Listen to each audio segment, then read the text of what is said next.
నమస్కారం శర్మ గారు. నమస్కారం అండి. శర్మ గారు, సిబిల్ రిపోర్ట్లో కనుక దాంట్లో మనకి ప్రాబ్లం వస్తే మనం దాన్ని ఏ విధంగా కరెక్ట్ చేసుకోవాలంటారు యాజ్ ఏ కస్టమర్గా? ఇప్పుడు సిబిల్ రిపోర్ట్ తీసుకోవడం అనేది ఇంపార్టెంట్ థింగ్. అక్కడ వరకు మనకు అర్థమైపోయింది దాని యొక్క ఇంపార్టెన్స్ ఏంటనేది. ఒకసారి సిబిల్ రిపోర్ట్ తీసుకున్న తర్వాత దాన్ని అబ్జర్వ్ చేయాలి మనం.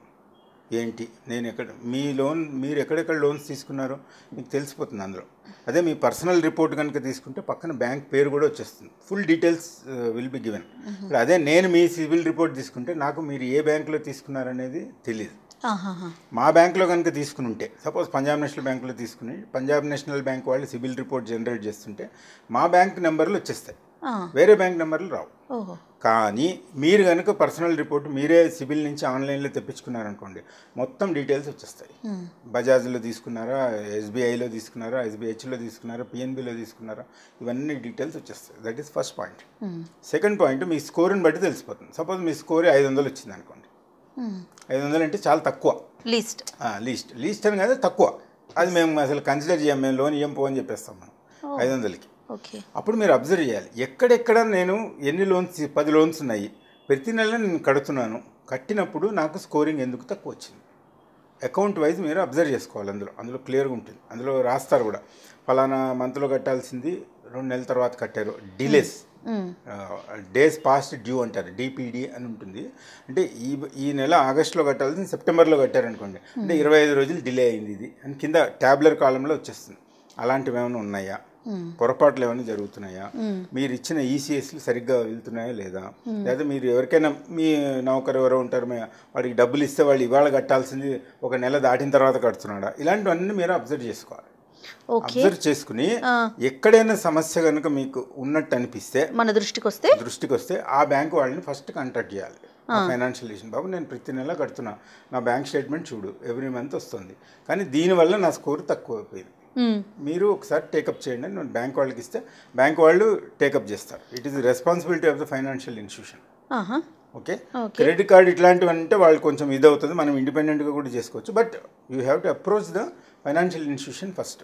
ఏ బ్యాంక్లో అయితే మనకి అకౌంట్లో ఇబ్బంది అని అనిపిస్తుందో, మనకి సవ్యంగా లేదని అనిపించిందో, ఆ బ్యాంక్ వాళ్ళ దగ్గరికి వెళ్ళి మనం you have to raise the dispute, రిటర్న్గా ఇచ్చారు.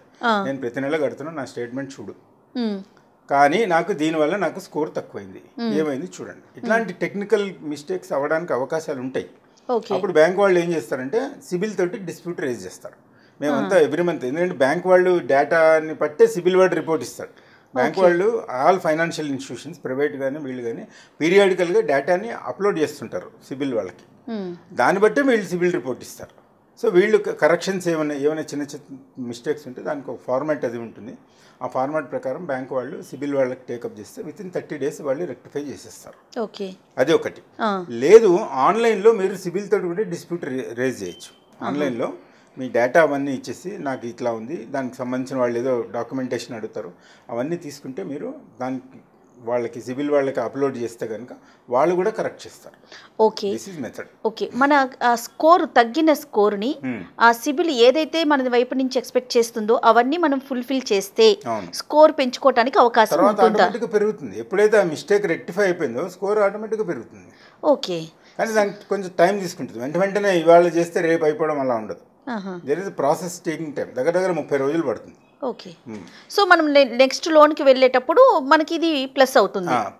ఇంకొకటి కూడా ఏమవుతుందంటే, మీరు ఎప్పుడైతే డిస్ప్యూట్ రేజ్ చేశారో ఆ డిస్ప్యూట్ ఆ పర్టికులర్ అకౌంట్ దగ్గర అండర్ డిస్ప్యూట్ అని రిపోర్ట్లో వస్తుంది. అంటే ఇప్పుడు మాలాంటి వాళ్ళకి బ్యాంకర్కి ఏమర్థమవుతుంది, ఇందులో ఏదో కొంచెం ఇబ్బంది కలిగింది ఈ పర్టికులర్ కస్టమర్కి, అతను వాళ్ళతోటి టేకప్ చేశాడు, ఇది సబ్జుడిస్ అంటే వాళ్ళు టేకప్ చేశారు, దాన్ని సరిదిద్దడానికి ప్రయత్నంలో ఉన్నారు అని మనకి అండర్ డిస్ప్యూట్ అని చూపిస్తుంది అనమాట.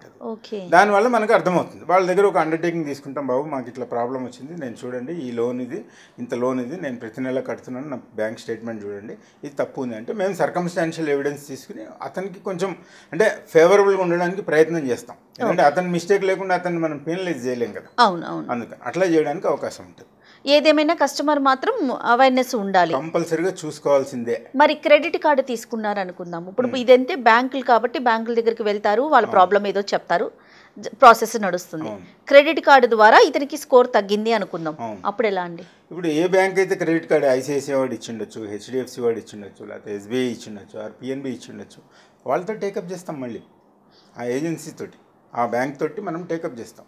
ప్రైవేట్ బ్యాంకుల్లో ఏమవుతుందంటే మీరు డైరెక్ట్గా బ్రాంచ్కి వెళ్ళి అప్రోచ్ కాలేరు, అంటే వాళ్ళ ఏజెంట్స్ ద్వారా ఎక్కువ అప్రోచ్ అవుతుంటారు కాబట్టి ఎవరి దగ్గరికి వెళ్ళాలనేది కొంచెం ఇబ్బందికరమైన పరిస్థితి ఉంటుంది. ఇప్పుడు అదే నేషనలైజ్డ్ బ్యాంకులో అంటే మీరు వెళ్ళి డైరెక్ట్ బ్యాంకులోకి వెళ్ళి నాకు ఈ ప్రాబ్లం ఉందని చెప్పడానికి ఉంటుంది. ప్రైవేట్ బ్యాంకులో అంత ఈజీ కాదు, వాళ్ళకి ఏంటంటే వాళ్ళ సెటప్ వేరుగా ఉంటుంది, వేరే వాళ్ళ ఏజెంట్స్ వేరే సబ్సిడరీ అండర్టేకింగ్స్ ఇవన్నీ ఉంటాయి. అది కొంచెం కనుక్కుని వాళ్ళతో టేకప్ చేయాలి, ఫస్ట్ పాయింట్.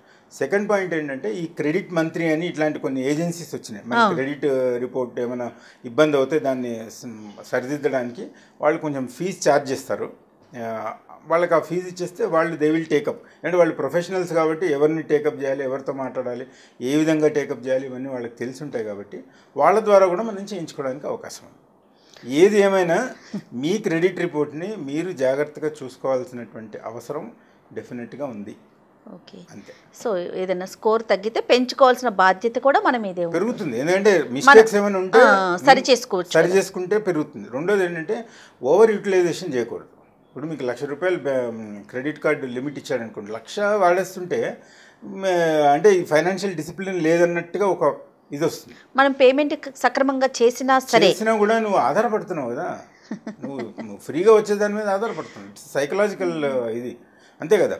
మీరు సపోజ్ ₹1,00,000 లిమిట్కి 50,000 వాడుతున్నారు అనుకోండి మీరు, అప్పుడు మనం అనుకోవచ్చు మరి కస్టమర్కి ఒక క్వశ్చన్ రేజ్ అవుతుంది కదా శర్మ గారు, మరి అలాంటప్పుడు అంత లిమిట్ ఇవ్వటం ఎందుకు? వాళ్ళు ఇచ్చారనే కదా మనం ఇప్పుడు యూజ్ చేస్తున్నాం, బట్ పేమెంట్ అనేది సక్రమంగా చేస్తున్నాం కదా అన్న డౌట్ వస్తుంది కదా. ముందా కోడి ముందా అన్నట్టు వాడు ఏజెన్సీస్ ఏమంటారంటే మీరు తీసుకుంటున్నారు కాబట్టి నేను ఇస్తున్నా అంటాడు, ఇతను అంటాడు మీరు ఇస్తున్నారు కాబట్టి నేను తీసుకుంటున్నాను అంటాడు. ఏదైనా కూడా అండి మనకి ఎంత అవసరము, మన స్తోమత ఎంత, మన స్థాయి ఎంత, నా కుటుంబ పరిస్థితులు ఏంటి, నా పిల్లలు ఏం చదువుతున్నారు, మా నాన్న తల్లిదండ్రులు ఉంటే వాళ్ళ ఆరోగ్య పరిస్థితి ఏంటి, నేను ఇవన్నీ ఖర్చులు నేను భరించగలనా లేదా, ఇవన్నీ చూసుకోవాలి. సివిల్ వాడు ఎందుకు చూస్తాడండి మీ ఇంట్లో పరిస్థితులు, మన ఇంట్లో పరిస్థితులు మనం చూసుకోవాలి, అంతే కదా. నా స్తోమత ఎంత చూసుకోవాలి. నువ్వు ₹100 ఖర్చు కదా అని వాడేయకూడదు. ఇప్పుడు ₹100 ఖర్చు పెట్టే చోట నువ్వు ₹80 ఖర్చు పెట్టు, ₹20 దాచుకో, వద్దని ఎవరున్నారు వాళ్ళే. ఇప్పుడు న్యాచురల్గా బిజినెస్ చేసేవాడికి ఏంటంటే అండి ఎంతమందికి ఇస్తే వాడికి అంత 36% they will charge credit card మీద, 36%. రైట్, క్రెడిట్ కార్డు గురించి మనం ఇంకొక వీడియోలో అవేర్నెస్ క్రియేట్ చేద్దాం శర్మ గారు. రైట్ అండి, థ్యాంక్ యూ సో మచ్, నమస్తే. ఈ వీడియో కనుక మీకు నచ్చినట్లయితే లైక్ చేయండి, షేర్ చేయండి. మరిన్ని వీడియోస్ కోసం మా ఛానల్ని సబ్స్క్రైబ్ చేసుకోండి. అలానే మా సుమన్ టీవీ వ్యూవర్స్ అందరికీ కూడా మీకు బ్యాంకింగ్ సెక్టార్కి సంబంధించి ఏ విధమైన డౌట్ ఉన్నా కూడా మా కామెంట్ బాక్స్లో మీ డౌట్ని రేస్ చేయండి. Thank you so much.